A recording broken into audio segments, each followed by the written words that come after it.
नमस्कार, जोहार। स्वागत है आपका डिजिटल झारखंडी समाचार में। तो चलिए झारखंड की आज की बड़ी और मुख्य खबरों पर बात करते हैं, पर उससे पहले आपसे एक छोटी सी अनुरोध है कि कृपया वीडियो को एक प्यारा सा लाइक अवश्य कर दीजिएगा, क्योंकि आपका एक लाइक करना ही हमारी मेहनत का फल होता है। तो चलिए शुरुआत करते हैं आज की पहली और बड़ी खबर से। झारखंड में पेट्रोल डीजल पर सेस की तैयारी, बाबूलाल मरांडी का आरोप। आम जनजीवन होगा प्रभावित, वित्त मंत्री ने दी सफाई। झारखंड की हेमंत सरकार पेट्रोल और डीजल पर सेस लगाकर प्रति लीटर 2 से 3 रुपए वसूलने की तैयारी कर रही है। यह आरोप झारखंड भाजपा के अध्यक्ष बाबूलाल मरांडी ने लगाया है। उनका कहना है कि मुख्यमंत्री के निर्देश के बाद अधिकारी जनता के पॉकेट पर बोझ लादकर सरकारी खजाना भरने की कोशिश कर रहे हैं। हालांकि वित्त मंत्री राधाकृष्ण किशोर ने इस तरह के फैसले पर अनभिज्ञता जाहिर की है। बाबूलाल मरांडी ने मुख्यमंत्री से तत्काल इस तरह का फैसला वापस लेने की मांग की है। उनका कहना है कि सेस लगने से पेट्रोल और डीजल महंगे हो जाएंगे, इससे रोजमर्रा की चीजें भी महंगी हो जाएंगी, इसका आम जनजीवन पर बुरा असर पड़ेगा। बाबूलाल मरांडी का कहना है कि पहले बिजली दर में बढ़ोतरी का प्रस्ताव आया है, पेट्रोल और डीजल के दामों में बढ़ोतरी के संकेत मिल रहे हैं। इसको देखकर जनता समझ चुकी है कि अव्यवहारिक चुनावी वादे कर उनके साथ कितना बड़ा छल किया गया है। बाबूलाल मरांडी ने इसे राजस्व बढ़ाने के लिए छटपटाहट में लिया गया फैसला करार देते हुए कहा है कि इससे जनता में भारी असंतोष पैदा हो रहा है। उन्होंने उम्मीद जताई है कि राज्य के सारे जनप्रतिनिधि राजनीति से ऊपर उठकर इस निर्णय को वापस कराने की पहल करेंगे, ताकि आम जनजीवन पर संभावित दुष्प्रभाव को रोका जा सके। खास बात है कि यह सवाल पूछे जाने पर वित्त मंत्री राधाकृष्ण किशोर ने साफ कहा है कि अभी तक राज्य सरकार की इस तरह का कोई योजना नहीं है। साथ ही उन्होंने ये भी कहा है कि राज्य सरकार को अगर ऐसा लगेगा कि आंतरिक रिसोर्स को मजबूत करना जरूरी है, तो यह समय और परिस्थिति पर निर्भर करेगा। जेल में बंद कैदियों के लिए खुशखबरी, हेमंत सोरेन जल्द दे सकते हैं न्यू ईयर गिफ्ट। नए साल में बंदियों को अब तक 1 दिन के बजाय 4 दिन मांसाहारी भोजन देने की तैयारी है।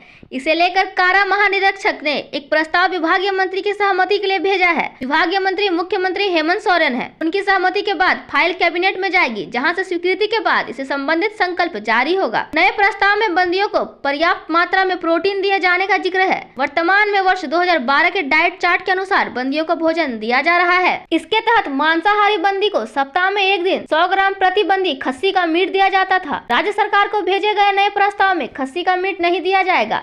इसके बदले में सप्ताह में 3 दिन 200-200 ग्राम मुर्गा व 1 दिन 2 अंडा प्रतिबंधी दिया जाएगा। वहीं शाकाहारी बंदियों की बात करें तो अब तक शाकाहारी बंदियों को सप्ताह में 500 ग्राम खीर भोजन के साथ देने की व्यवस्था थी। ऐसे बंदियों को खीर के साथ साथ सप्ताह में 3 दिन 100 ग्राम सोयाबीन बड़ी व 1 दिन पनीर की सब्जी भी दी जाएगी। मुख्यमंत्री हेमंत सोरेन ने जेल में रहने के दौरान भोजन के बदलाव की जरूरत महसूस की थी। सूचना है कि उन्होंने जेल की खान पान व्यवस्था को करीब से देखा, कुछ बंदियों से उनका फीडबैक भी लिया।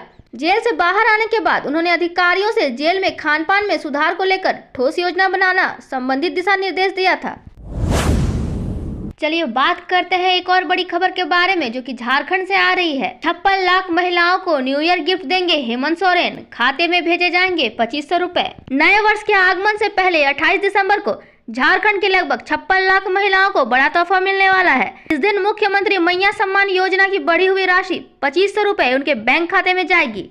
मुख्यमंत्री हेमंत सोरेन नामकोम के खोजाटोली स्थित आर्मी ग्राउंड में आयोजित भव्य कार्यक्रम में डीबीटी के माध्यम से महिलाओं के बैंक खाते में राशि हस्तांतरित करेंगे। चूँकि महिलाओं को प्रत्येक माह मिलने वाली राशि 1000 रुपए से बढ़कर 2500 रुपए कर दी गई है। दिसंबर माह से बढ़ी हुई राशि मिलने वाली है, इसलिए इसे भव्य आयोजन के साथ शुरू करने का निर्णय लिया गया है। इस भव्य आयोजन में कई मंत्री, सांसद और विधायक भाग लेंगे। साथ ही इस आयोजन में सभी जिलों से बड़ी संख्या में लाभुक महिलाएं भी भाग लेंगी। महिलाओं के खाते में राशि पहुंचाने की सूचना उनके मोबाइल पर भेजी जाएगी। राज्य सरकार ने 1.5 करोड़ ब्लैक SMS का पैक खरीदा है। राज्य सरकार ने अपने सभी मंत्रियों को जिला स्तर पर होने वाले कार्यक्रम में मौजूद रहने का निर्देश दिया है। साथ ही आपको बता दें, लाभुक महिलाओं को अब तक 4 किस्त में राशि मिल चुकी है। इस योजना के तहत अभी तक 1,000 रुपए उनके बैंक खाते में जाती रही है। इस योजना की लॉन्चिंग सबसे पहले 18 अगस्त को हुई थी। शुरू में इस योजना का लाभ 21 से 50 वर्ष की महिलाओं को मिलना था। बाद में 18 से 50 वर्ष की महिलाओं को इस योजना का लाभ देने का निर्णय लिया गया। विधायक जयराम महतो के खिलाफ शिकायत दर्ज, डुमरी विधायक जयराम महतो के खिलाफ प्राथमिकी दर्ज की गई है। उनके खिलाफ चंद्रपुरा थाने में मामला दर्ज किया गया है। इस मामले में जयराम महतो समेत 7 नामजद लोगों और 30 से 40 अज्ञात लोगों पर रंगदारी, अवैध कब्जा, चोरी और सरकारी काम में बाधा डालने का आरोप लगाया गया है। इस मामले में बेरमो एसडीएम महेश मछुआ, सीसीएल के अधिकारी और पुलिस मौजूद थी। बता दें कि बीती रात क्वार्टर खाली कराने गए सीसीएल अधिकारियों और पुलिस के साथ विधायक जयराम महतो की तीखी नोकझोंक हुई थी। गर्मागर्म माहौल के दौरान पुलिस प्रशासन को कार्रवाई करने से रोका गया था।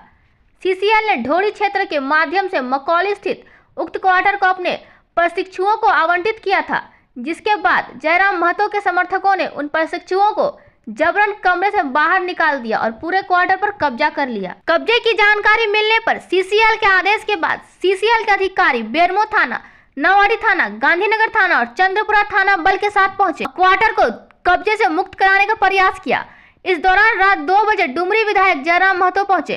पूरी रात जयराम महतो और अधिकारियों के बीच हाई वोल्टेज ड्रामा चलता रहा, जिसके बाद प्रशासन बिना कब्जा मुक्त कराए वापस लौट गया। जयराम महतो के समर्थक आज सुबह से ही वहां जमे रहे, जिसके बाद सूत्रों से मिली छोटी सी जानकारी के अनुसार हल्का बल प्रयोग कर लाठीचार्ज भी किया गया। बाद में जयराम महतो उक्त स्थान पर पहुंचे, जिसके बाद स्थिति की गंभीरता को देखते हुए विधायक जयराम महतो और उनके समर्थकों के खिलाफ चंद्रपुरा थाने में प्राथमिकी दर्ज कराई गई। इस मामले को लेकर ढोरी क्षेत्र के महाप्रबंधक रंजय कुमार और अन्य अधिकारियों ने चंद्रपुरा थाने में जाकर डुमरी विधायक जयराम महतो के खिलाफ मामला दर्ज कराया। रघुवर दास ने बताई अपनी इच्छा, पीएम मोदी का भी लिया नाम। लगभग 14 महीने तक उड़ीसा के राज्यपाल के पद पर रहे झारखंड के पूर्व मुख्यमंत्री रघुवर दास की इच्छा है कि जब उनकी मृत्यु हो तो चिता पर भाजपा का झंडा रहे। रांची में मीडिया से बातचीत में उन्होंने कहा कि उन्होंने उड़ीसा के राजभवन को जनता के लिए खोला। भगवान जगन्नाथ ने उन्हें उड़ीसा की जनता की सेवा का मौका दिया। उन्होंने कहा कि दुनिया के सर्वाधिक लोकप्रिय प्रधानमंत्री नरेंद्र मोदी और लौह पुरुष गृह मंत्री अमित शाह के निर्देश पर जनता की 14 माह तक सेवा की। उन्होंने कहा कि अंग्रेजों के शासन काल में गवर्नर का पद लाट साहब का पद माना जाता था, लेकिन मेरा मानना है कि गवर्नर जनता का प्रतिनिधि है। हमने राजभवन को जनता के लिए खोला। उड़ीसा में काम का बेहद सुखद अनुभव रहा। उड़ीसा के लोगों ने काफी स्नेह दिया। नहीं रहे पूर्व प्रधानमंत्री मनमोहन सिंह, राष्ट्रपति, पीएम समेत तमाम नेताओं ने जताया शोक। पूर्व प्रधानमंत्री मनमोहन सिंह अब हमारे बीच नहीं रहे हैं, उनका निधन हो गया है। दिल्ली एम्स ने गुरुवार देर रात उनके निधन की पुष्टि की। शाम को 92 वर्ष मनमोहन सिंह को गंभीर हालत में दिल्ली एम्स के इमरजेंसी वार्ड में भर्ती कराया गया था। राष्ट्रपति द्रौपदी मुर्मू, पीएम मोदी समेत कई नेताओं ने उनके निधन पर शोक जताया है। डॉक्टर सिंह के निधन के बाद दिल्ली एम्स के बाहर सुरक्षा बढ़ा दी गई है। मनमोहन सिंह की पत्नी गुरशरण कौर, कांग्रेस महासचिव प्रियंका गांधी, भाजपा प्रमुख जेपी नड्डा समेत तमाम बड़े नेता एम्स पहुंच रहे हैं। रिपोर्ट के मुताबिक मनमोहन सिंह की बेटी भी उनके साथ अस्पताल में है। खबर है कि राहुल गांधी और मल्लिकार्जुन खड़गे भी कांग्रेस अधिवेशन को छोड़कर दिल्ली लौट रहे हैं। राष्ट्रपति द्रौपदी मुर्मू ने पूर्व प्रधानमंत्री डॉक्टर मनमोहन सिंह पर दुख जताया। उन्होंने कहा, मनमोहन सिंह जी उन विरल राजनेताओं में से एक थे जिन्होंने शिक्षा जगत और प्रशासन दोनों में समान रूप से सहजता से काम किया है। सार्वजनिक कार्यालयों में अपनी विभिन्न भूमिकाओं में उन्होंने भारतीय अर्थव्यवस्था को सुधारने में महत्वपूर्ण योगदान दिया है। उनका जाना हम सभी के लिए बहुत बड़ी क्षति है। साथ ही उन्होंने कहा कि मैं भारत के महानतम सपूतों में से एक को अपनी श्रद्धांजलि अर्पित करती हूं और साथ ही उनके परिवार के प्रति अपनी हार्दिक संवेदना व्यक्त करती हूं। वहीं प्रधानमंत्री नरेंद्र मोदी ने मनमोहन सिंह के निधन पर शोक व्यक्त करते हुए एक्स पर लिखा, भारत अपने सबसे प्रतिष्ठित नेताओं में से एक डॉक्टर मनमोहन सिंह जी के निधन पर शोकाकुल है। साधारण पृष्ठभूमि से उठकर वह प्रतिष्ठित अर्थशास्त्री बने। उन्होंने वित्त मंत्री सहित विभिन्न सरकारी पदों पर कार्य किया और वर्षों तक हमारी आर्थिक नीति पर अपनी गहरी छाप छोड़ी है। हमारे प्रधानमंत्री के रूप में उन्होंने लोगों के जीवन को बेहतर बनाने के लिए व्यापक प्रयास किए। साथ ही उपराष्ट्रपति जगदीप धनखड़ ने शोक व्यक्त करते हुए आधिकारिक एक्स हैंडल पर लिखा, पूर्व प्रधानमंत्री और भारत के आर्थिक परिदृश्य को बदलने वाले प्रतिष्ठित अर्थशास्त्री डॉक्टर मनमोहन सिंह जी के निधन के बारे में जानकर बहुत दुख हुआ। पद्म विभूषण से सम्मानित और 1991 में भारत के आर्थिक उदारीकरण के वास्तुकार डॉक्टर सिंह ने साहसपूर्वक हमारे देश को एक महत्वपूर्ण परिवर्तन के माध्यम से आगे बढ़ाया, जिससे विकास और समृद्धि के नए रास्ते खुले। वहीं केंद्रीय गृह मंत्री अमित शाह ने मनमोहन सिंह के निधन पर शोक जताते हुए कहा, पूर्व प्रधानमंत्री डॉक्टर मनमोहन सिंह जी के निधन की सूचना बेहद दुखद है। भारतीय रिजर्व बैंक में गवर्नर से लेकर देश के वित्त मंत्री और प्रधानमंत्री के रूप में डॉक्टर मनमोहन सिंह जी ने देश की शासन व्यवस्था में महत्वपूर्ण भूमिका निभाई। दुख की इस घड़ी में उनके परिजनों और समर्थकों के प्रति संवेदना व्यक्त करता हूं। वाहेगुरु जी उनकी आत्मा को सद्गति प्रदान करे और उनके परिजनों को यह दुख सहने की शक्ति दे। झारखंड में 28 से है इन जिलों में बारिश के आसार। रांची समेत झारखंड में बुधवार को भी ठंड सामान्य रहा। सुबह में कुहासा छाया रहा। अगले 2 दिन मौसम मुख्य रूप से साफ रहने की संभावना है। 28 दिसंबर से मौसम में बदलाव होगा और 2 दिन राज्य के 12 जिलों में बारिश होने का पूर्वानुमान व्यक्त किया गया है।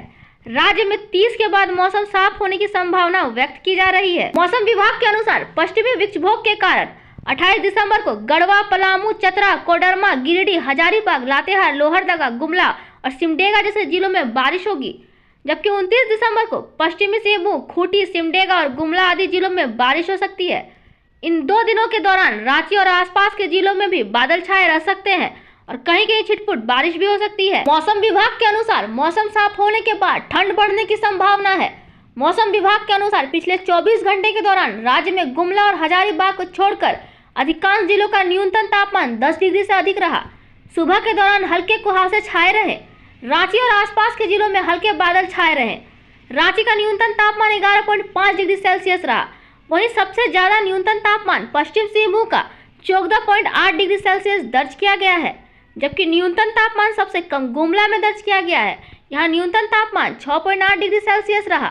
वहीं गुमला और हजारीबाग में भी सर्दी रही। यहाँ न्यूनतम तापमान 9.2 डिग्री तक रहा।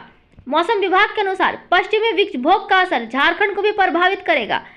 इसके विभिन्न हिस्सों में बारिश होगी। बारिश छूटने के बाद ठंड में वृद्धि होगी।